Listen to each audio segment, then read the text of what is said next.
how leaders can avoid a burnout, a breakdown, a blow up, or a backward step. You guys aren't going to be taking any backward steps anytime soon. Or how to lead through a crisis without burning out, breaking down, blowing up, or taking a backward step. Who would have thought we're still leading through a crisis after all these months, 18 months later? Well, this is a counter-cultural thing, which I think is why I know it's a God thing, that a surrendered life surrendered to Jesus is actually the antidote to burnout. It's the antidote to breakdowns. It's the antidote to having our lives blow up and us going backwards, a surrendered life to Jesus. And I just wanted to talk briefly about how we can surrender our lives. And this is not just about surrendering our lives so that we can personally avoid those things, but it's also so that we can see them avoided corporately, together as a community of faith, and also see them avoided in every sphere of influence that we're called to lead in our lives, whether it's our family or our workplace, even our neighborhood, our friendship circles, our ministry, our location, your business, whatever it is. Surrendering our life to Jesus, which we're going to see in a moment, joining our life with Jesus actually is how we can avoid all of those things. And it's quite a phenomenal kingdom paradigm. Okay, so the first verse I want to share with you sets it up, Matthew 11:28-30. It says, "Are you weary?" Yep, hand up. "Carrying a heavy burden?" Yep, that's me. "Come to me. I will refresh your life, for I am your oasis. Simply join your life with mine. Learn my ways, and you'll discover that I'm gentle, humble, easy to please. You'll find refreshment and rest in me. For all that I require of you will be pleasant and easy to bear." I mean, that verse in itself, it should just wash over you with like hope and like relief. Like it should just like warm you, and it should be like a healing balm, that there's all that in a surrendered life for you.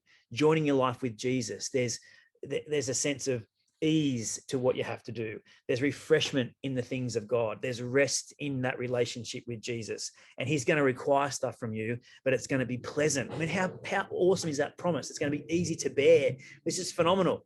A surrendered life to Jesus, joining our lives to Jesus, is the antidote for burnout, breakdowns, for blow-ups, for backward steps, because of that powerful truth. That should just be enough right there. But then Jesus goes on to say in John chapter 12, verse 25, the person who loves his life and pampers himself will miss true life. But the one who detaches his life from this world and abandons himself to me, to Jesus, will find true life and enjoy it forever. Enjoy it forever. I mean, this is the promise that Jesus is giving us, that a life detached from our own selfish agenda and attached to the agenda of heaven, a life surrendered to Jesus, is a life that's enjoyable. And this is what we want, right? It's a life that's enjoyable. It goes on to say, if you want to be my disciple, follow me where I'm going. And if you truly follow me as my disciple, the Father will shower his favor upon your life. That's John 12:25-26. If you follow me as my disciple, the Father will shower you with favor. A surrendered life, a life abandoned to Jesus, it doesn't just guard against burnout, it's the gateway to breakthrough. I mean, how awesome is that news? That enjoyment, that verse says enjoyment, favor is showered upon your life. And we learnt this last year in our church when we talked about Psalm 72, verse 6 as our theme verse. Your favor will fall like rain upon our surrendered lives, like showers reviving the earth. And our prayer, this is what I want our leaders' prayer to be in this season that we're leading through, which is challenging, and we are actually in the middle of a crisis, and things aren't going to be like this forever. I want our prayer to be as leaders, Jesus, help me to surrender to you, because I want our leaders not to go through burnouts or breakdowns or have blow-ups or go backwards. I want our leaders to be living in that place of favor and blessing where they're finding refreshment and rest. That's the place that we can actually lead out of. It's what the promise of God for our life. And so our prayer needs to be, Jesus, I want to surrender my life to you. And I want to do everything I can to live a life that's totally given over to what Jesus wants for me. And I want to follow you as my disciple. That's what I want our leaders' prayer to be, so we can live in the fullness of that supernatural kingdom principle. And so what I want to give us as we wrap up this afternoon, and guess what? I've just discovered that I'm going to have some lunch out today. I haven't had lunch yet. I'm going to have lunch out, and I'm really looking forward to it. Rachel just dropped a little surprise in my text messages there earlier, so I'm pretty pumped about that. So that's why I'm probably a bit excited, as well as this great content. I'm looking forward to having something delicious in a minute. So how do we surrender our lives to Jesus? What does it look like practically to live surrendered lives? Now, I'm unashamedly and unapologetically going to be very clear and very controversial in this space. So are you ready for this? Number one, how do we live surrendered lives? What does it look like to live surrendered to Jesus? Number one, it looks like honoring leadership. And I saw this in a way that I was just blown away with yesterday afternoon in Scone. And I was part of the problem yesterday afternoon in Scone, and helped to create this story about what honoring leadership looks like.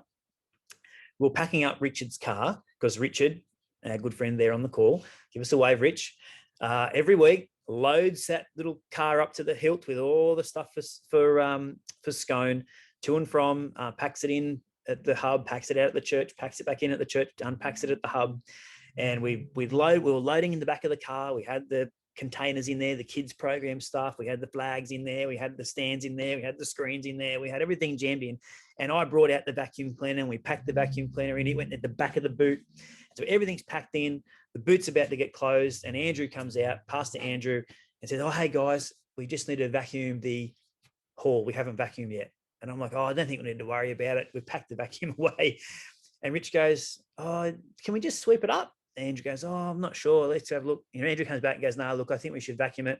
And Richard, without hesitation, just starts unpacking the boot, digs around, gets the vacuum cleaner out, and doesn't even bat an eyelid. And I just think it doesn't matter what. And he actually said, "What do you think? Whatever you want, Andrew. Whatever you want." And Andrew's like, "Yeah, let's get it out." And so I just love that Richard did whatever it took to honor that leadership that was brought, by Andrew. And he could have just said, "Oh no, look, I'll do it later, or I'll find another way," but was willing just to do whatever it took.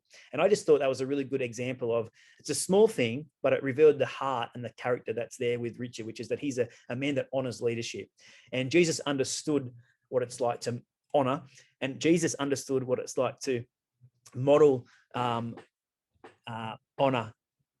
We do have vaccines in the cleaning, vacuums in the cleaning team. Oh, vacancies in the cleaning. We do. That's right. Jesus, if Jesus is our example, Jesus said in John 5-19, he says, "I tell you the truth, the Son can do nothing by himself. He does only what he sees his Father doing. What the Father does, the Son does also." So Jesus understood leadership. He understood what it was to follow. So if Jesus can be a follower, then we also need to know how to follow our leaders. And in Matthew chapter 8, verse 8-13, probably one of my favorite verses about honoring leadership, the Roman centurion came to Jesus, wanted Jesus to heal his son. And Jesus was already doing something else at the time. And the Roman officer interjected Jesus, and he said, "Lord, who I am." Sorry, he said, "Lord,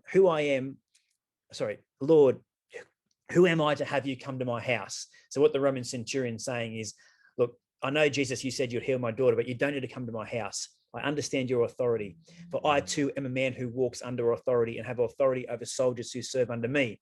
And it goes on to say, "So I know that all you need to do is stand here and command healing over my son, and he'll instantly be healed." And Jesus was astonished when he heard this. And he was astonished. Why? It goes on to say, he said, "I've never seen greater faith in anyone that I've encountered in all of Israel." And Jesus turned to the Roman officer and said, "Go home. All that you've believed for will be done." And his son was healed in that very moment, because Jesus in that story teaches that honoring leadership, or understanding honor, actually equals faith for the miraculous. And I want to encourage you as leaders, if you want to increase your level of faith for the miraculous, increase your level of honor for leadership. They go hand in hand. Increasing our level of honor for leaders increases our level of faith for miracles.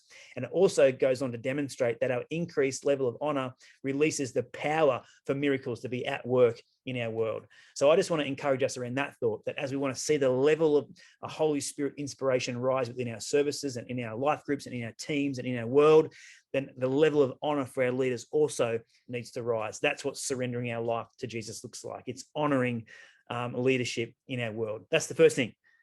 Everyone okay with that? Second thing, it looks like church being central to your world. A surrendered life is Jesus' church being central to your world. In Ephesians chapter 1, verse 23, it says the church is not peripheral to the world is peripheral to the church. The church is Christ's body in which he speaks and acts, by which he fills everything with his presence. And so what Paul's saying in Ephesians is it's all about church first. Church is central. There is no plan B. There's no other solution. There's no other answer. There's no other way for this world to find salvation and hope and meaning and purpose and come to know the reason that we are here other than outworked through the life of the local church. And so if we're not all in when it comes to plan A, then guess what? We're all out. A surrendered life is an all-in life, and it's all in when it comes to what the church's agenda is in the world, which is to reach our world for Jesus. So I saw this modeled, and Rachel pointed it out earlier when she talked about our leadership lunch on Saturday last week. I saw a whole group of people who were, I think Rachel said there was like 35 people, and they were all in people who in their own right live large lives. They've got things going on in their own world, but they prioritize being with other leaders who have church first in their life. And they decided that they're going to be a part of the solution. They're going to prioritize Jesus' rescue plan for the world.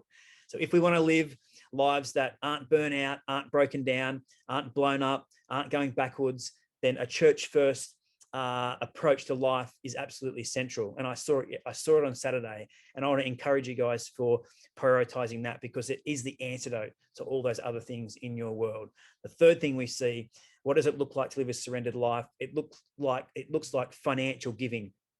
And I'm preaching to the choir because our church is a generous church, but we can't step past this point. It's so critical that when we are surrendered to Jesus, we are all in. He has everything. He has our hearts, which means he also has our wallets.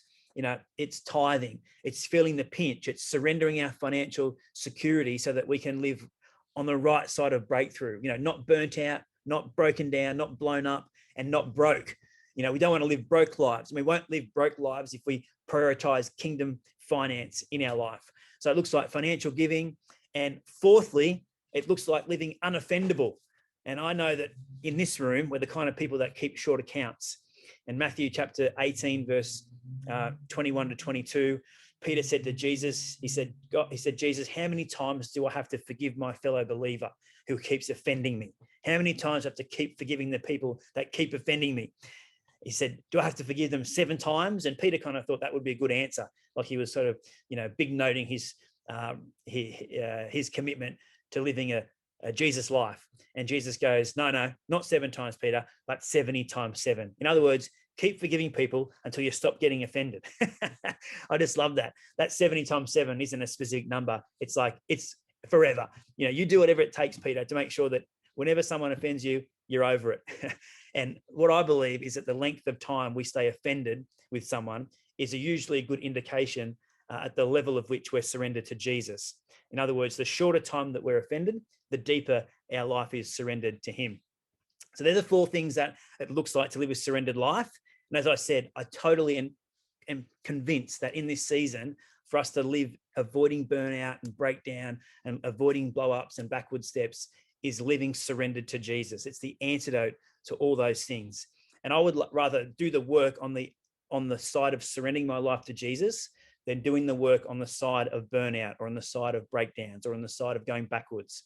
And so it's challenging, I know, but I'm just convinced that is the way that we move forward with faith, with the confidence that we can do all that God's called us to do.